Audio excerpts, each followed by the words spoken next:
ইসলামী bank news top 10। অর্থ উপদেষ্টা doctor Salehuddin Ahmed বলেছেন, শুল্ক কমানোর পরও পণ্যের দাম না কমা সরকারের জন্য উদ্বেগের। বাজারে পণ্যের সরবরাহ কম নয়, তবে সাপ্লাই চেইন নষ্ট হওয়ায় সুফল মিলছে না।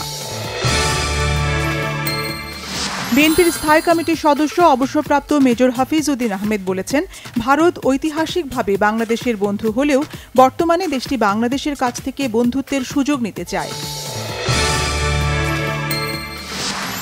নৌপরিবহন উপদেষ্টা ডক্টর এম শাখাওয়াত হোসেন বলেছেন, বাংলাদেশিদের ভিসা না দেওয়ায় ভারতের ব্যবসায়ীরা বেশি ক্ষতিগ্রস্ত হচ্ছেন। কিছু ভারতীয় উগ্র সাম্প্রদায়িক শক্তি ক্রমাগত উস্কানি দিয়ে এই অঞ্চলে জনগণের মধ্যকার বন্ধুত্বপূর্ণ সম্পর্কে চির ধরাতে চাইছে। বাংলাদেশের ১৪৫ বিশিষ্ট নাগরিকের বিবৃতি। শেখ হাসিনা সরকারের পতনের পর বাংলাদেশ নিয়ে নেতিবাচক প্রচারণা শুরু করেছে ভারতের এক শ্রেণীর মিডিয়া। ডক্টর ইউনূস সরকারকে ভারত বিরোধী হিসেবে দেখানোই উদ্দেশ্য ভারতীয় বিশ্লেষকদের পর্যবেক্ষণ।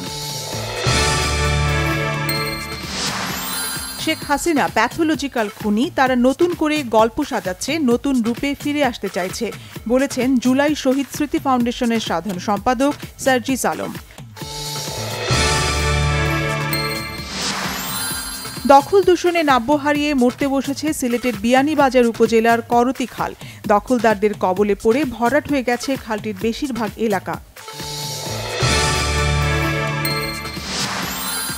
ইটভাটার জন্য মাটি কাটার মহোৎসব চলছে ঝালকাঠির বিষখালী ও সুগন্ধা নদীর তীরে।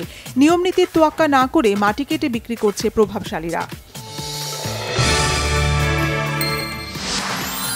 গ্লোবাল সুপার লিগ টি-20-র প্রথম আসরেই চ্যাম্পিয়ন বাংলাদেশের রংপুর রাইডার্স ফাইনালে ৫৬ রানে হারায় অস্ট্রেলিয়ার ক্রিকেট ভিক্টোরিয়াকে। অনূর্ধ্ব-১৯ এশিয়া কাপ ক্রিকেটের শিরোপা ধরে রাখার মিশনে আরেক ম্যাচ দূরে বাংলাদেশ। সেমিফাইনালে পাকিস্তানকে ৭ উইকেটে হারিয়ে ফাইনালে ইয়াং টাইগাররা।